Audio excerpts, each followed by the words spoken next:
Free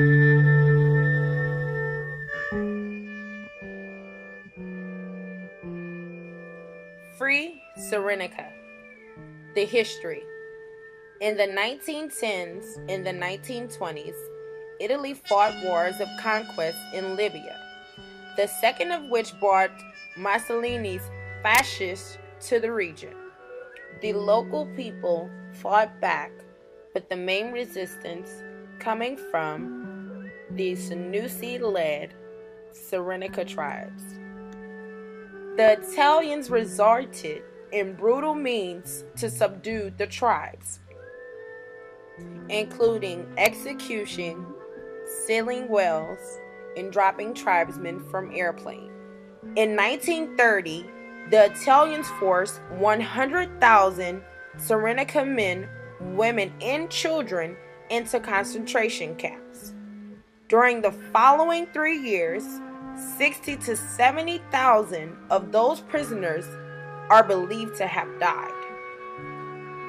Ultimately, Italian operations in Cyrenaica resulted in deaths of 1/2 to 2/3 of its population.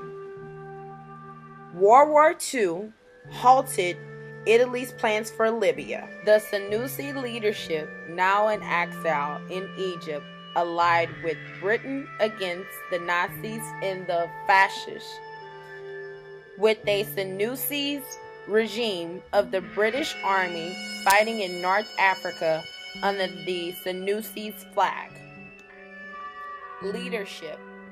Under the leadership of legendary Omar el-Makhtar, a Senussi sheikh who had studied at the University at Jaballa, Cyrenaica tribes fought and bogged down the Italians for years. Current. In the 1990s, economically depressed Cyrenaica saw the rise of anti-Gaddafi groups among the former Senussi tribes. The best known was the Islamic Fighting Group, which was associated with veterans of war against the Soviets in Afghanistan who returned to challenge Gaddafi. The fighters attacked central government troops from mountain bases, attempting to defeat the insurgencies. Gaddafi forces locked down the mountain region, bombed the rebels, which were accused of activating Senussi's links with local tribes. Today, liberated Libya is in critical juncture. The people of Cyrenaica, who have made immense sacrifices to preserve their liberty, honor, and dignity, will not be denied their request for autonomy. It needs to be taken serious by the NTC and international community.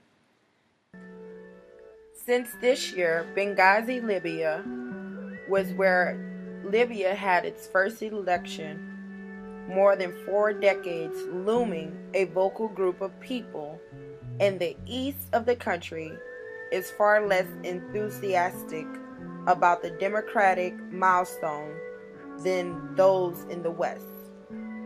The July 7th vote for General National Congress is supposed to create a new and just political system, but is being seen by many in the East as a continuance of discriminatory policies that they say have marginalized the region for decades. On a past Sunday, July 10th, hundreds of protesters stormed the building of the High National Elections Commission, the HNEC, in Libya's eastern city of Benghazi, setting fire to the offices and burning voting material. The young men, some of them armed, were shooting pro-federalist slogans and chants against the National Transitional Council, the NTC, demanding more autonomy for the eastern Cyrenaica region.